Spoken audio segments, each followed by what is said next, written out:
Have you ever wanted to tell good stories, but you didn't know how? Do you feel like whenever you want to tell a story, you start going off track and you talk about all these different things and you find it really hard to stay concise and speak to the point? And do you feel like you want to improve your connection and communication skills when speaking to other people, especially at work? If this is you, then my guest today is going to share with you all things storytelling. I'm going to interview Bree, who is the podcast host of Into the Story. Bree is also a public speaking and storytelling coach and an incredible person. And today she is going to share the best tips and strategies for telling stories. She's going to share a formula to help you tell a good story. And she's going to talk about her journey to becoming a storytelling and public speaking coach. I'm so excited about sharing this conversation with you, so let's not wait any longer and listen to the interview. Hi, Bree. How are you doing? I'm good, Hadar. How are you?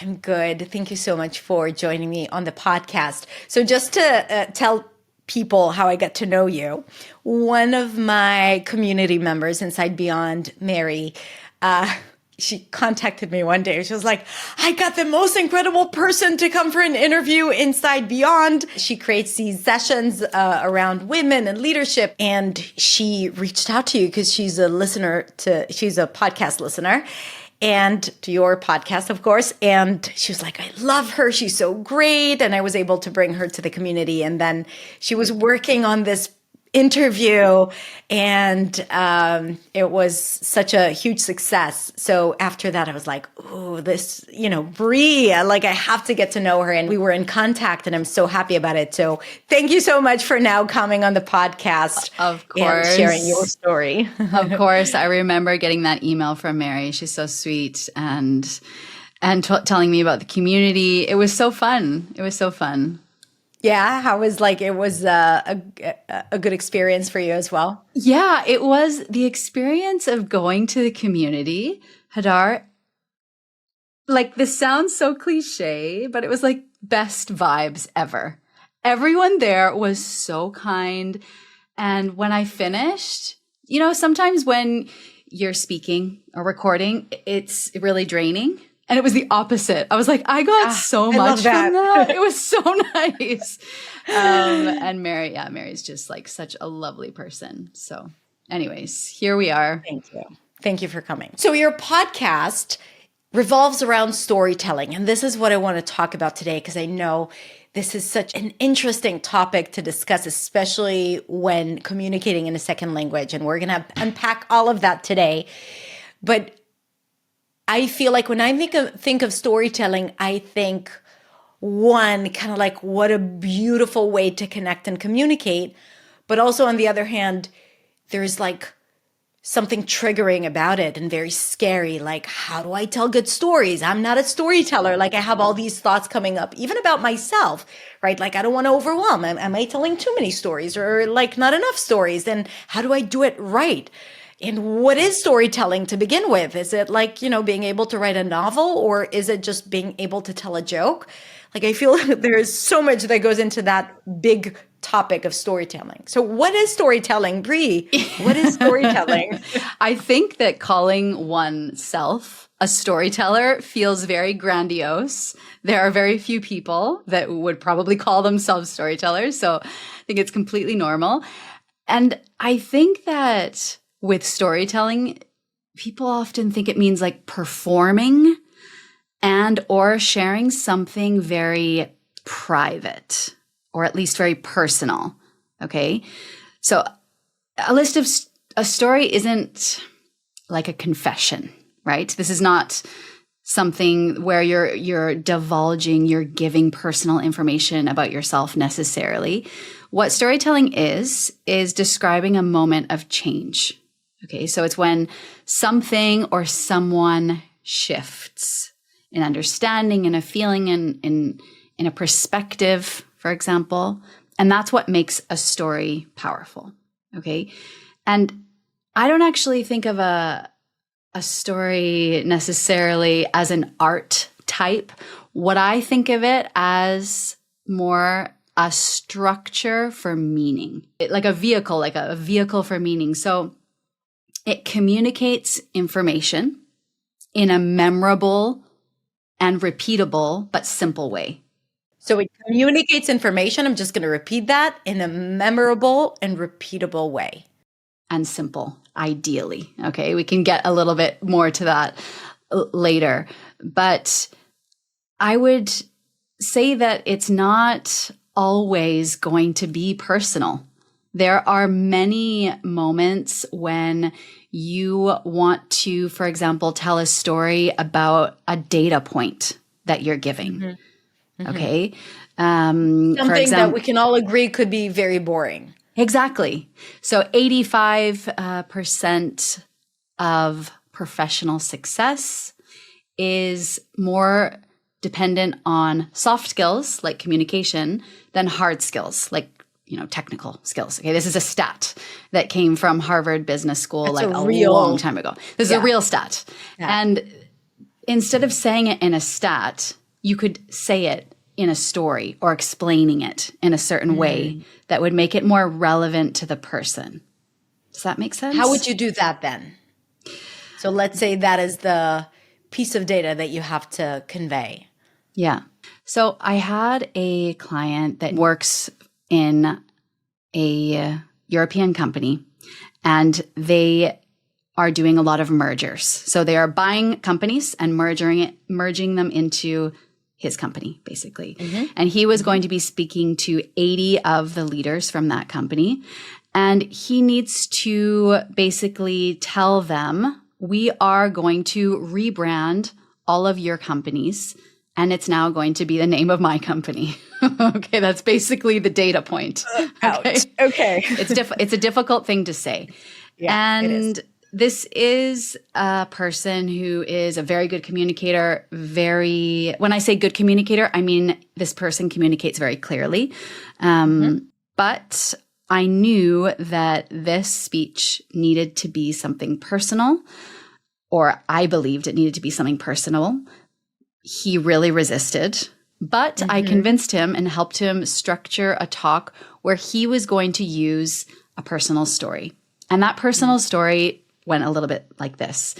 It started with him at 20 years old in Italy riding on a Vespa, and in his backpack he has some papers that would eventually become a business, that he was going to start in the United States. Fast forward, he actually decides that the smartest thing to do is to sell that company, and it will no longer be his. And he knows that it's the right decision, but it really hurts. He sells it. He signs the papers. And then there's a moment where he goes to an airport and he's sitting and he starts crying. And this is a man in his late 50s. He is very well composed. He has never said anything personal in front of people like this in a professional setting. Absolutely not. And he really lingered there of this moment of crying in the airport, knowing that something that he loved was going to be now taking a different name, but also understanding that it was going to evolve into something else and it was for the best. And after I was at the session that day, and after, there were several of the leaders there who knew that I had helped him, and they came up to me and they said, that was incredible. We have never felt that type of connection with him before. Just seeing that different side of him just made him more human. So that's kind of more what I mean when I say a story is a structure for meaning, right? It communicates this information that makes it memorable and repeatable in a simple way. These people he didn't say, we're changing our name and this is the best thing for the future. He showed them, not just told them. When you started the story, I got sentimental when I heard Vespa, I was like, I know, like I can picture this. I was like, oh, so like, I love that. I already love the story. Just say Italy and Vespa, and I'm like, okay, yes. I'm in. There is a story of transformation, but what I think made it so special is that it allowed him to be vulnerable. So not only that he was saying the words, it also did something to his, I'm assuming, energy and how he showed up, and kind of like, even by being there on stage telling that personal story, created vulnerability, and people also connect with that as well, which I think only stories can do that. Like it creates like a connection on an emotional level, apart from the relaying information, that when people feel something, that helps them retain information. So we know that when like you get new information and you like there is an emotion attached to it, especially a positive emotion, you're more likely to remember it, right? Yeah. So there is like the chemistry of that, but also like more willingness, like more like people are more open to hearing it. So I love that part about stories that that is just even beyond. And I know you know that, and that this is what you meant, but like I want to emphasize, please. The aspect of like being human and the personality aspect of it, and allowing someone who might always be very, very direct, and to allow more room. And I'm sure that he ended up enjoying that as well, right? I hope so. I think so. But I think this is the thing about storytelling. And again, storytelling being starting somewhere and moving to a different place, right? It kind of gives you permission to tell things that maybe you wouldn't otherwise tell. So once you learn about storytelling and how it can be used, you know, this person would have never stood in front of others and said, I sat in an airport and cried because I was losing my company name. But the being in the story and it being a true personal story, it kind of gives you permission to be vulnerable. And absolutely, that is what we connect with. True, honest vulnerability from another human being. Yeah. Mm-hmm. So you work with people, helping them craft their stories when they have something like like when they need to communicate something in high stakes situations, right? Usually in business, and, or, you know, like we can think of situations in life, not just in business, where that is the case. Have you ever come across someone that said, I don't have any stories to share? Everyone. Everyone says that. Tell me. Everyone. Yeah, I think that it's very intimidating when someone says, tell me a story about your life that's going to be fancy. Okay. So first of all, on my podcast, that's what happens. People come on and they tell a true story. And most people say, you know, I don't have anything to tell that's of interest. Right. But then I, you know, scratch around and we find a story that works. And then I work with leaders and people working in high stakes situations. And that is more so about, okay, what are you wanting to communicate?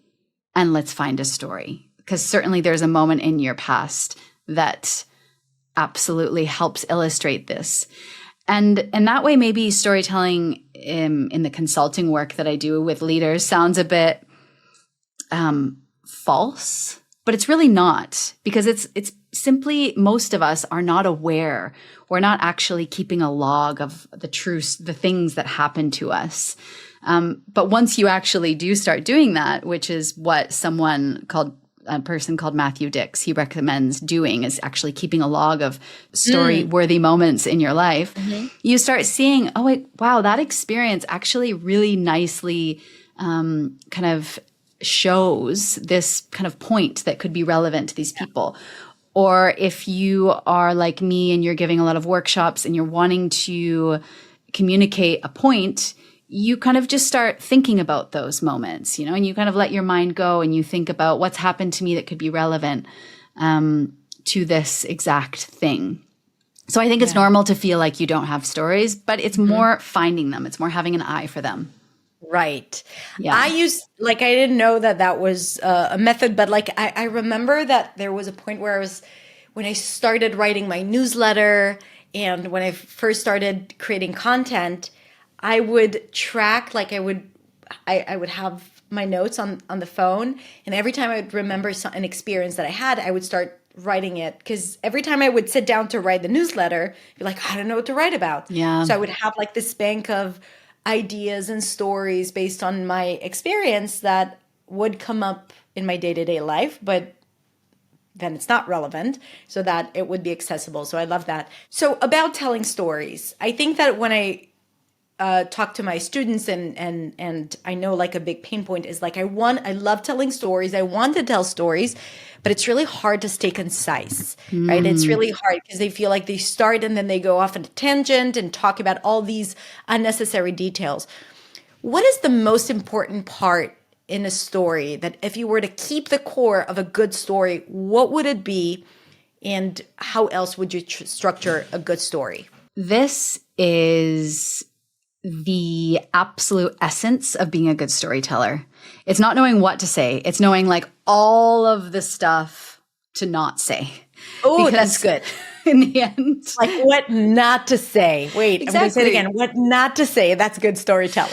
Because in the end, we want to include everything that happened. And when we don't practice storytelling, or even if you don't practice the art, let's say, of storytelling, but you don't practice the specific story that you're going to tell, you have a really hard time seeing what information is not relevant because it's personal to you. So you think it's all kind of relevant.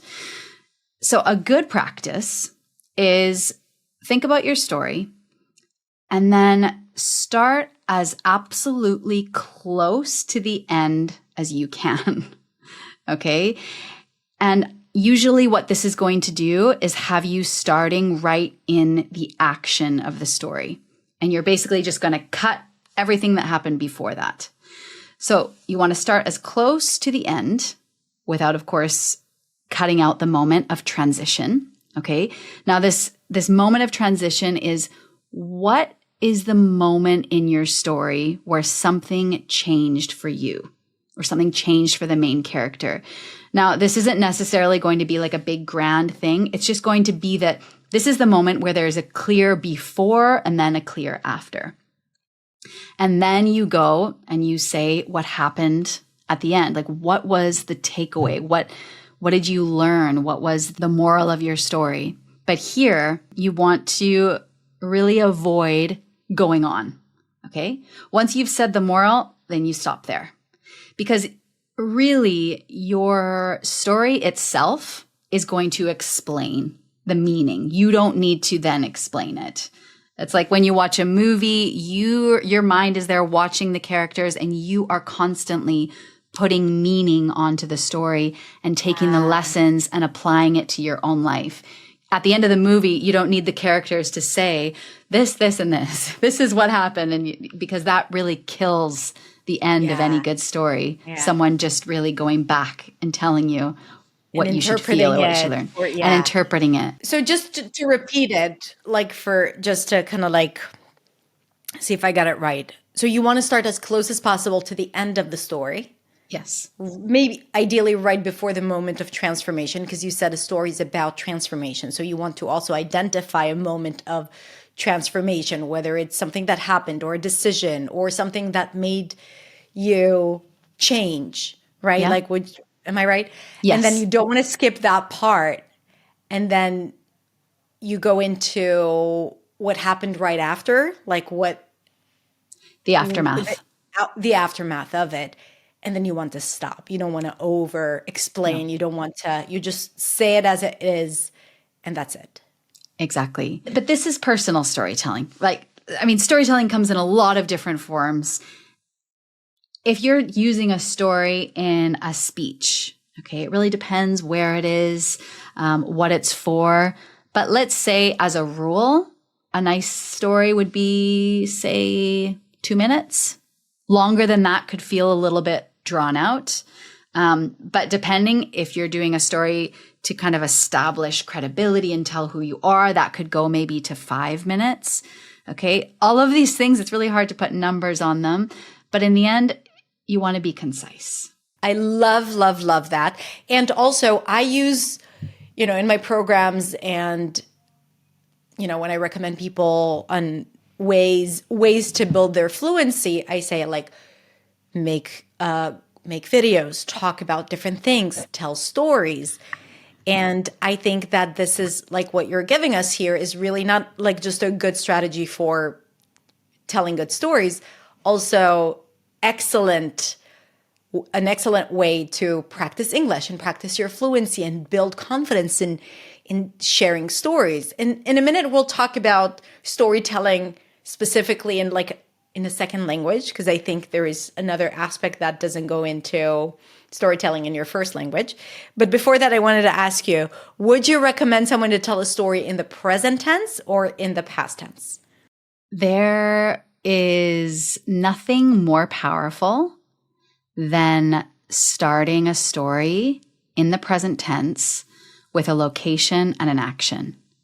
And when I say powerful, I mean that you are basically reaching into someone's brain and saying, we are going somewhere, jump on and listen to me.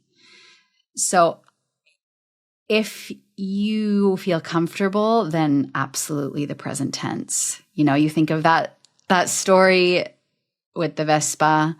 You can imagine him saying it. It's October in this place in Italy, and I'm riding on my Vespa. It's like I can't not picture it. You know, I just my brain has been structured in a way that I am so attracted to that form of speech that I just go there. It's almost like the relaxing. movie in my head. Exactly. Yeah. I love it. Like, I feel like we're zooming into your brain, into that one memory, and I get to look at it with you as you're telling me that story. Yeah. And it's what connects us, right? Like, we have been telling stories for a long, long, long time, and our brains simply are just structured to understand that form. We are not structured to take in data and just series of events. We need meaning. We need narrative structures to understand ourselves and to understand each other. And so for me, yes, present tense, action, location. It's like that is the place to go. Beautiful. So you work a lot with international professionals. Yes. That English may not be their first language. That's correct. And they have to tell stories in English. What are the biggest challenges that you come across, and how do you help your clients overcome them? And also, like, the people listening to this, what would you say to them if they're afraid of telling a story in a different language, in English? When I started working with leaders and teams that are working in international companies and using English as their second language, I would tell them, look, you have a superpower because you only have a certain amount of vocabulary. When I said before that the best storytellers, they know all the things not to tell, right? So in a way, like your limitations, okay, you have perhaps less vocabulary, less grammatical structures to use, is a superpower. But you know what? I don't think I really believed it. I said it, but I didn't fully believe it. But now that I see it, and I've recorded stories with a lot of native speakers that are very good storytellers, but I've also recorded stories with non-native speakers and worked with people who are not native speakers. And it's true. It's a superpower. It is a superpower, being able to know what you want to say. Because of course, before we get to, and in my trainings that I do, before I get to storytelling, that's a little bit a ways down the line of what I teach. I first focus on clarity and confidence and then move into connection. But when you know what you want to say, and then you have a little bit of a formula, what I've just said to you now, starting in location and action, present tense, transformation, and then you have more of a boundary of language. And I say, okay, make this 60 seconds long. And I want you to get through the 3 acts, the beginning, the transformation, and the end.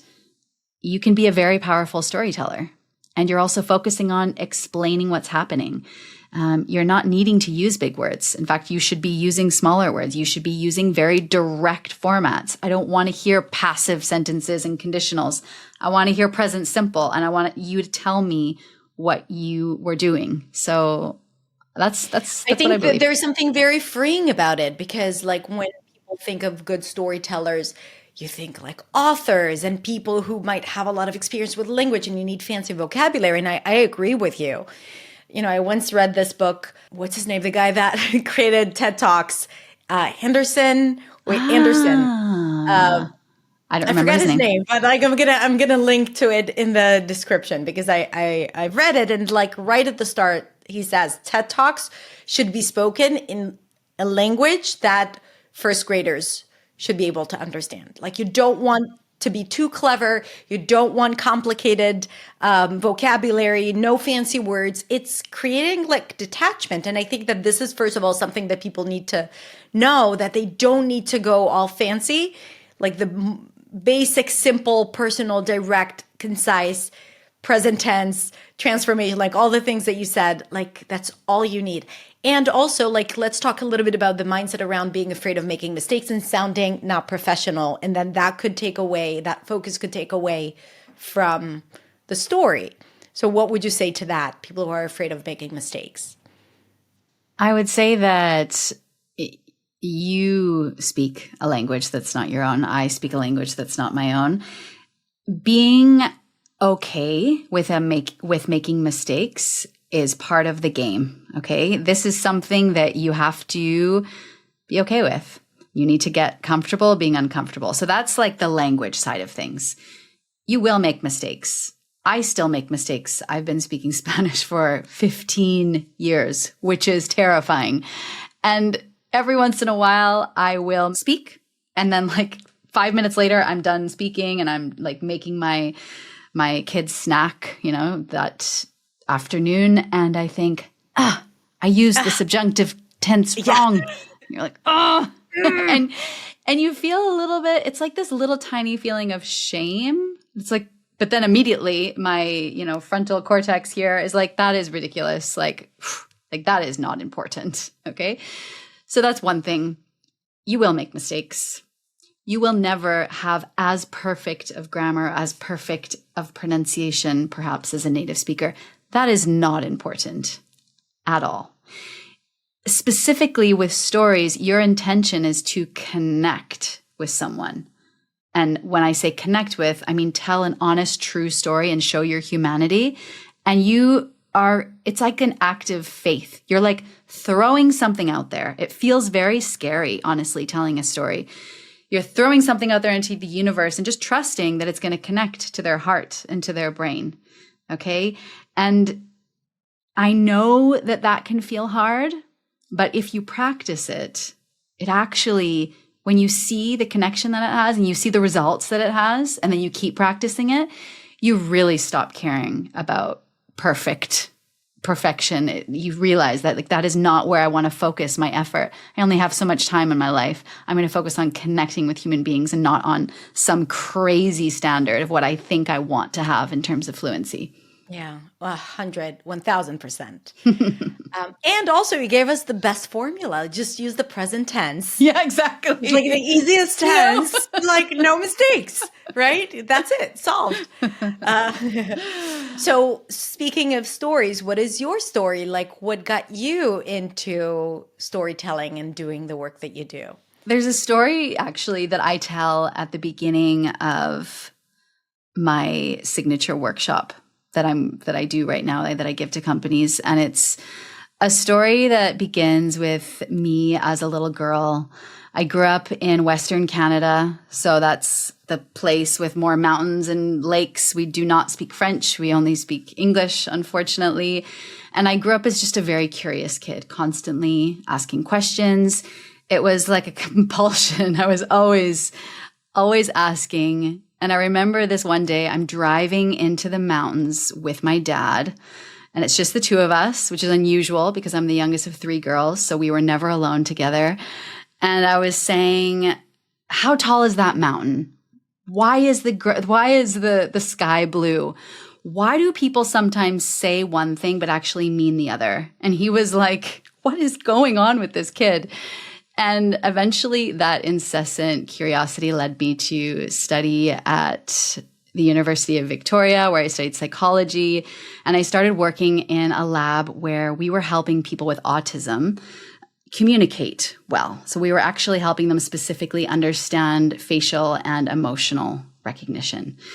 And basically helping people who tend to really lack communication skills communicate well in a very, very basic way.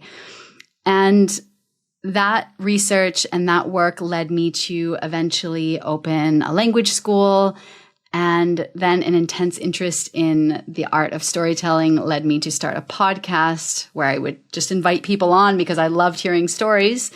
And it kind of all came together and led into the work that I'm doing now, which is strategic communication consulting and kind of bringing everything together. So this story that I've told you, it kind of shows you a journey of who I was, kind of moments of transformation, different interests that I had, and how it kind of has led to where I am today. So it's kind of a slow transformation, but it's my story. I love that. I love that. And I'm like imagining you as a little girl, like asking all these questions and being all curious.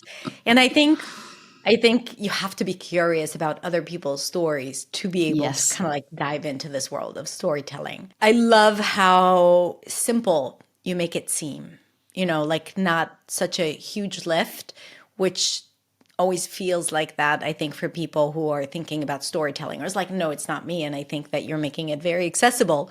So you're definitely in the right niche for what people need and what you love to do. Thank you, So Heather. to wrap up, like we talked about collecting stories, right? You mentioned that strategy of like things that happen to you and to kind of like create a story log. You talked about the formula. What is maybe one more technique or practice strategy that you could recommend people who are interested in incorporating more storytelling into their work, communication style, or even just like when they make videos inside? This is a big part of our community work, and like they make videos and share stories. What can they do to become better storytellers or to tell more stories? I would definitely say this, it's called Homework for Life, and it's Matthew Dick's, let's say, methodology. We're collecting moments. And you can even keep it in your phone, just thinking of things that happened to you, like right now, today. Okay? Think of your day today. What is one thing that happened to you that you could say is story worthy, that you could build something around? Could be something very small. You realized you were wrong about something. Okay? You were embarrassed. That's a classic one. You made a mistake.